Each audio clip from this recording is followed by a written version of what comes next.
Quand je dis souvent pour les Ituriens, vous ne vous connaissez pas, vous pensez que...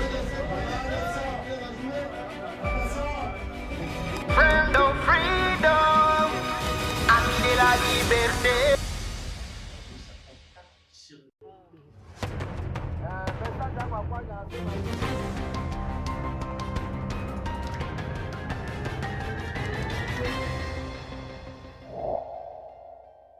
Merci d'avoir choisi la radio Maïndelo Bounia pour vous informer. Voici la grande édition vespérale de la RCM Bounia qui commence par les titres.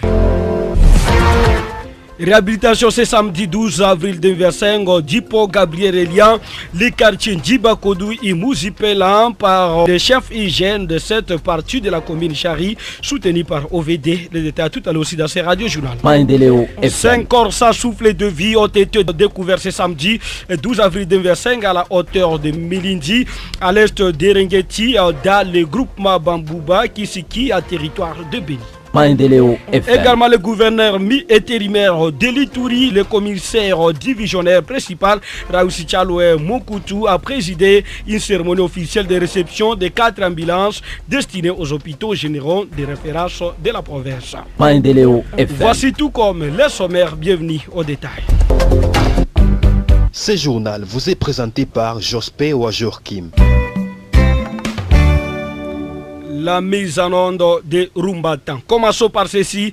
Le gouverneur intérimaire de l'Ituri, le commissaire divisionnaire principal Raoussi Tchaloué Moukoutou a présidé une cérémonie officielle de réception de 4 ambulances destinées aux hôpitaux généraux de référence de la province. Ces véhicules dont des médecins sans frontières MSF suisses seront mis à la disposition des hôpitaux généraux de Jiban, Komanda, Mbongwalou et Sike de la Croix-Rouge congolaise.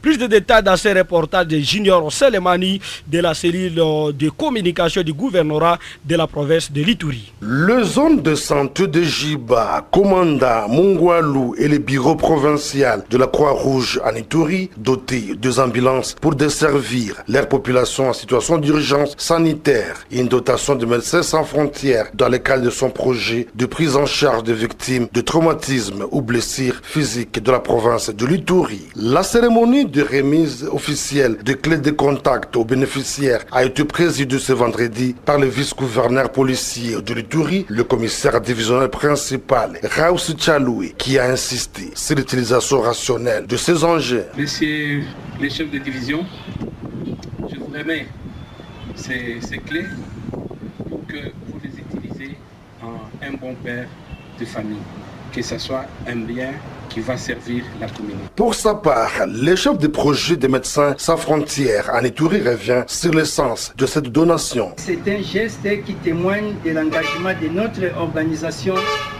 en faveur de la santé publique et de l'amélioration des conditions d'accès aux soins. Cette acquisition vient à point nommé, a dit le médecin chef de zone de santé de Jiba. Avec cette donation de MSF, nous pouvons facilement arriver à récupérer les cas, les malades graves ou les blessés. Et si jamais, à notre niveau, à l'hôpital de Jiba, on n'arrivait pas à les prendre en charge, ça peut aussi nous servir à les évacuer vers un hôpital tertiaire, soit à Bounia. Et c'est comme ça que nous trouvons vraiment cette ambulance, c'est vraiment un besoin auquel le partenaire vient de répondre ces jours.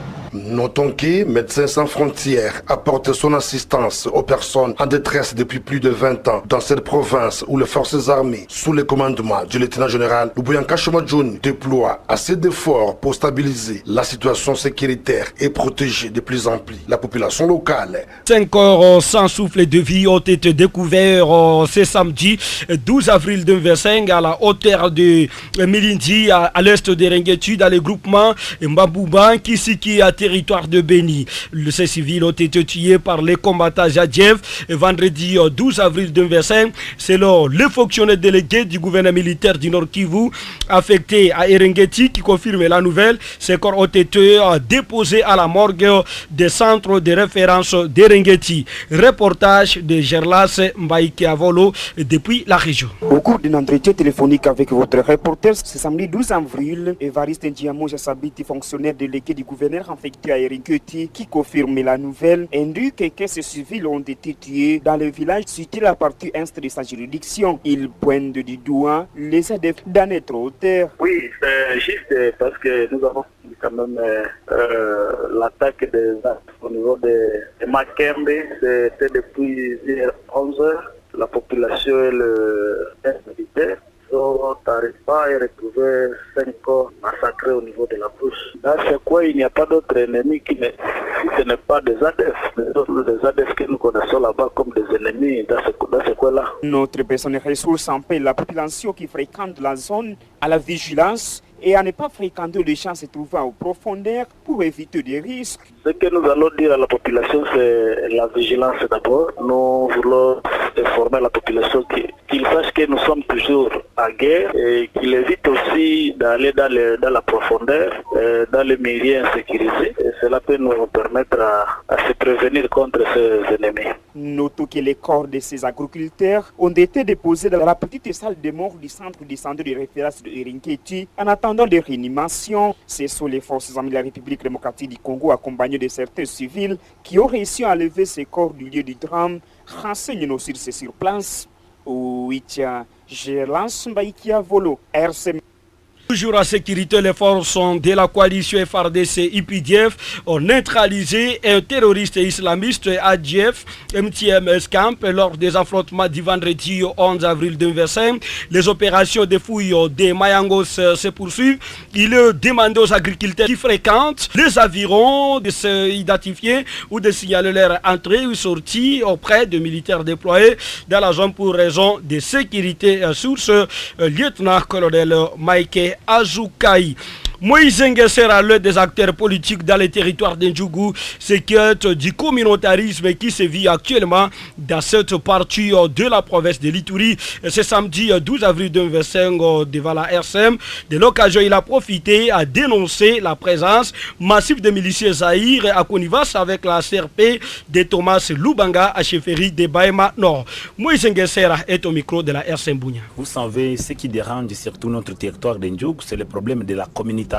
Parce qu'il y a des entités où une autre communauté ne peut pas y arriver. Il y a aussi une autre entité où notre communauté ne peut pas y arriver. Et c'est un grand danger que nous avons dans notre province. Et pourtant, nous tous, nous sommes des Congolais de père et de mère. Les Congolais doivent circuler partout là où ils veulent. Mais chez nous, en Ndjougou, c'est une chose qui est au contraire. Et on se pose des questions. Pourquoi le problème là? C'est le problème de la communautarisme. Continuer à menacer notre entité de Ndjougou, vraiment, ça serait un peu difficile pour que notre territoire puisse évoluer. Mais nous condamnons surtout la présence des les jeunes qui se réunissent dans les chefferies de Bahema Nord. Et nous on se pose des questions. Pourquoi les jeunes là se mobilisent pour faire des assises là? Et je suis appris par ma possession que ce sont les Zahir. Mais apparemment ils sont mélangés avec ceux de Thomas Lubanga. Et nous condamnons ça avec dernière énergie. Ce n'est pas le moment de faire la guerre dans notre province. Donc on a constaté que notre province quand même, il y a l'amélioration totale que nous sommes en train d'observer dans notre province. Il y a aussi la calmie dans les 4 coins de notre province. Chez nous ici, on ne veut pas la guerre. Et si vous croyez que vous pouvez se réunir, à croire que le service de sécurité va parce que vous êtes les Ouazalend. Il faut que je vous informe que chez nous en Ituri, il n'y a pas les Ouazalend. Les Ouazalend sont aux lignes de front à Goma, les autres à Bukavu, pas ici en Ituri. Chez nous en Ituri, ici, nous voulons la paix totale. Depuis que vous avez commencé à tuer la population, vraiment, je ne peux pas accepter que les choses là continuent. Je ne peux pas accepter parce que c'est la population qui sont victimes de tout ce qui se passe en Ituri, de tout ce qui se passe dans le territoire d'Ndjougou. Nous voulons vivre une situation comme d'autres provinces, comme Otueli. Comme d'autres provinces, on ne peut pas continuer à vivre quand même les choses bizarres du jour au jour. On ne peut pas accepter vraiment. RCM FM, ligne éditoriale, la promotion de la paix pour le développement. www.mandelaobunia.net. Radio communautaire Mendeleo, les top des médias, les informations en ligne. À la ville de Bounia, réhabilitation ce samedi 12 avril 2025. Dipo Gabriel reliant le quartier Ndjibakodou et Mouzipela par le chef et le jeune de cette partie de la commune de Chari, soutenu par OVD, abordé par votre rédaction. Les chefs Godefroy appellent les hommes de bonne volonté de leur venir en aide pour la bonne réhabilitation de ces ponts et on parent de bien garder les enfants pendant cette période de vacances, de ne pas circuler au bord de la rivière.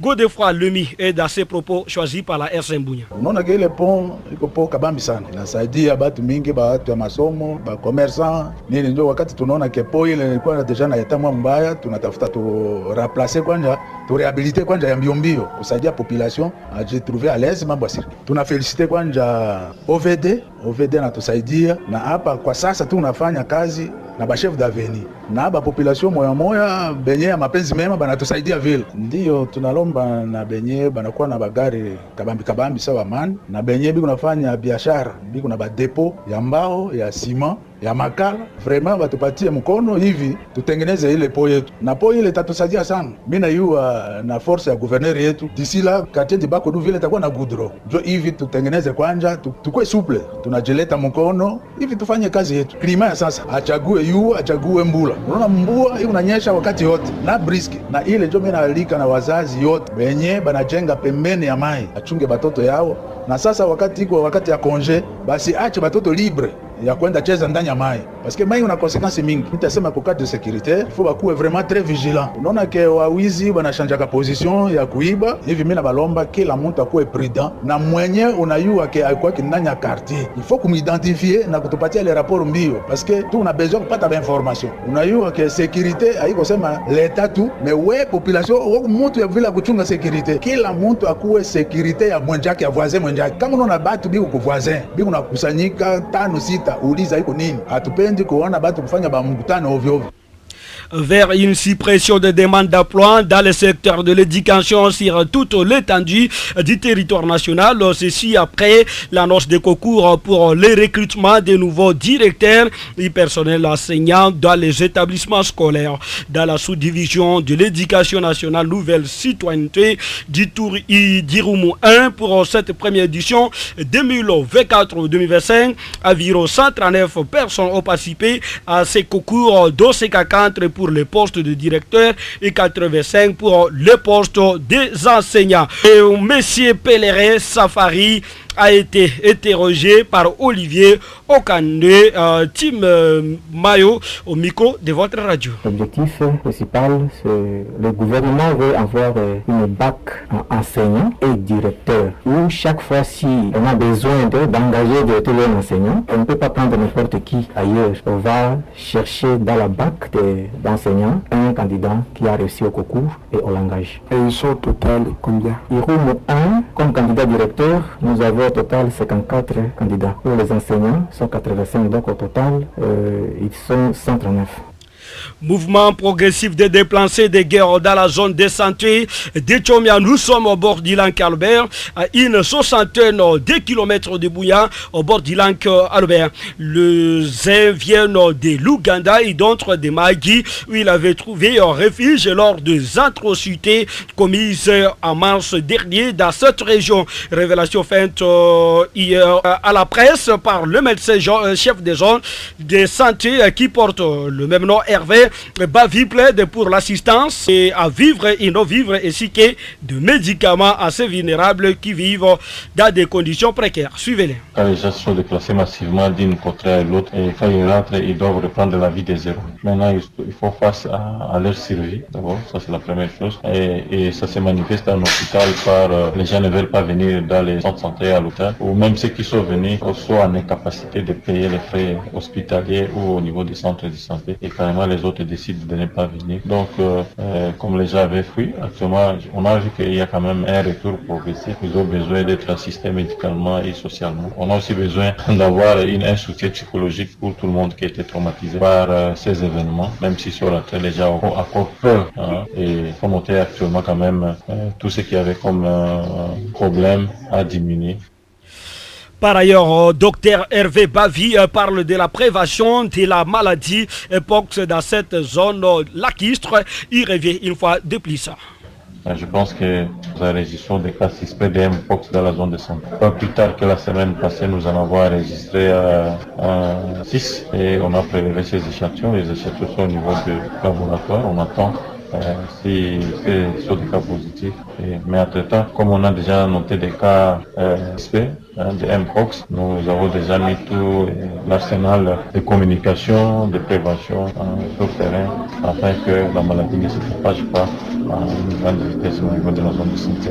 Et ça fait depuis quelques temps, quelques mois, que nous sommes dans la lutte contre ces maladies dont vous avez parlé, que ce soit Ebola, que ce soit coronavirus, que ce soit Mpox. Et pas plus tard que le mois passé, nous avons été on a renforcé la capacité de l'ECZ aussi pour bien gérer les Mpox. Je pense que nous sommes sur cette dynamique de renforcer aussi la capacité des gens qui sont restés, qui n'ont pas été avec nous. Nous allons redynamiser aussi leur activité afin que nous puissions lutter efficacement contre les Mpox dans la zone. Donc nous pensons que la communauté doit toujours être en alerte parce que les Mpox existent. Déjà, il existe, même si on n'a pas encore monté des cas positifs dans la zone de santé, il y a des Mpox qui existent. Nous notons souvent des cas suspects, mais peut-être que c'est le laboratoire qui fait encore défaut pour qu'on puisse notifier des cas positifs. Mais tout le monde doit être en alerte et observer les mesures d'hygiène telles que nous les avons recommandées. Et quand nous avons déjà observé les mesures d'hygiène communautaires, alerter sur tout cas suspect au niveau des aires de santé. En politique, après plus d'une année en exil, l'ancien président congolais Joseph Kabila c'est son retour à la République démocratique du Congo par la partie orientale du pays. Michael Mwindo Kavukole pour plus de détails. Dans une interview nous accordée mercredi 9 avril 2025, Emery Katavali, cadre de l'ECD Béni Territoire, a laissé entendre que les problèmes de la République démocratique du Congo, c'est Joseph Kabila Kabange et l'actuel président Félix Antoine Tshisekedi Tshilombo. Tous les efforts des Congolais ont été foulés aux pieds par quelqu'un qu'on appelle M. Félix Tshisekedi. Parce que lui n'avait pas compris que le problème de la RDC s'appelait Joseph Kabila. Et voilà, maintenant, aujourd'hui, là où nous en sommes, voilà, depuis longtemps, le président Élie Martin Fayoulou était en train de le dire tout haut que les problèmes que nous traversons prennent l'origine de Joseph Kabila. Et aujourd'hui, maintenant, les événements sont en train de nous donner raison. À la croire, les Congolais sont victimes des combats de partage de bités de vol entre ces deux présidents. Sama Chelemon, il précise que le chef du M23 est M. Joseph Kabila Kabange, ex-président congolais. Nous sommes en train maintenant de vivre les conséquences des duels qui a été organisé entre M. Félix Tshisekedi et Joseph Kabila. Et aujourd'hui, les Congolais sont victimes de ce qu'on appelle les combats de partage de bités de vol. Les combats de partage de bités de vol entre M. Félix Tshisekedi et M. Joseph Kabila. Et donc, ce n'est pas surprenant lorsque Kabila vous dit qu'il va rentrer au pays en passant par Goma. Tout le monde sait très bien depuis longtemps que le chef de M23, c'est Joseph Kabila. De ce côté, Ferdinand Kambere, secrétaire permanent adjoint du PPRD de Joseph Kabila Kabange, rejette toute implication de son patron dans la guerre à l'est de la République démocratique du Congo. Pour lui, la partie orientale dont parle Joseph Kabila ne signifie pas nécessairement la ville de Goma. Michael Mwindo Kavoko, le Beneza FM. Tirons par ceci au 100e anniversaire du parc national de Virunga, une célébration sous tension alors que le parc national de Virunga célèbre ses 100 ans d'existence depuis sa création par décret royal en 1925. La voix du défenseur des droits Zimé et Mboussa Mukanda célèbre pour dénoncer la gestion chaotique des conflits territoriaux persistants et une sécurité endémique.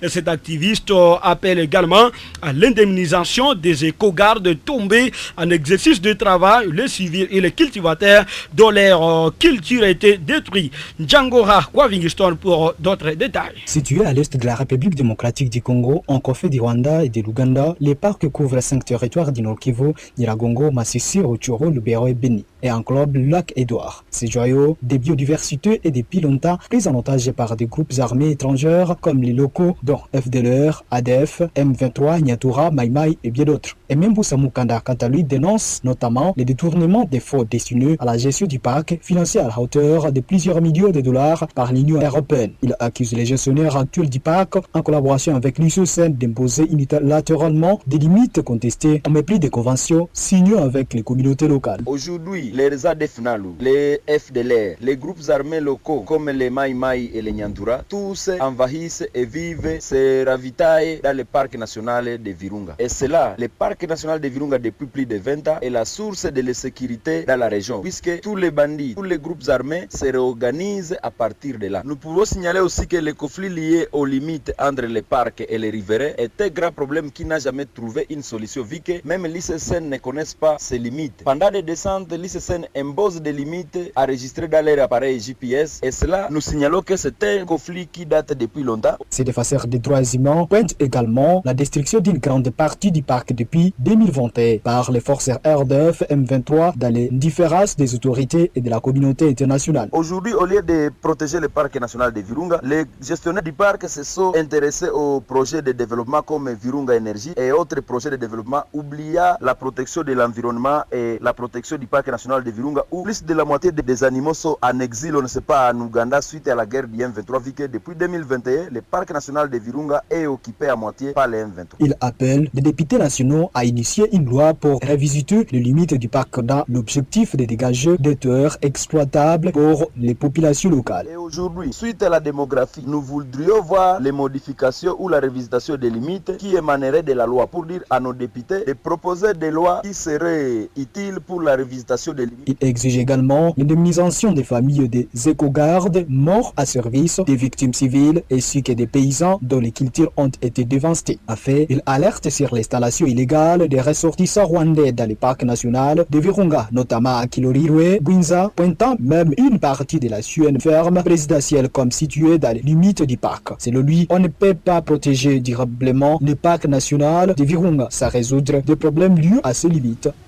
C'est la fin de cette grande session d'information, mesdames, messieurs. Et même les mêmes éditions, vous pouvez retrouver sur notre chaîne YouTube. Écrivez seulement Maïnde Léo Bounia TV. Merci de l'avoir suivi. Au revoir.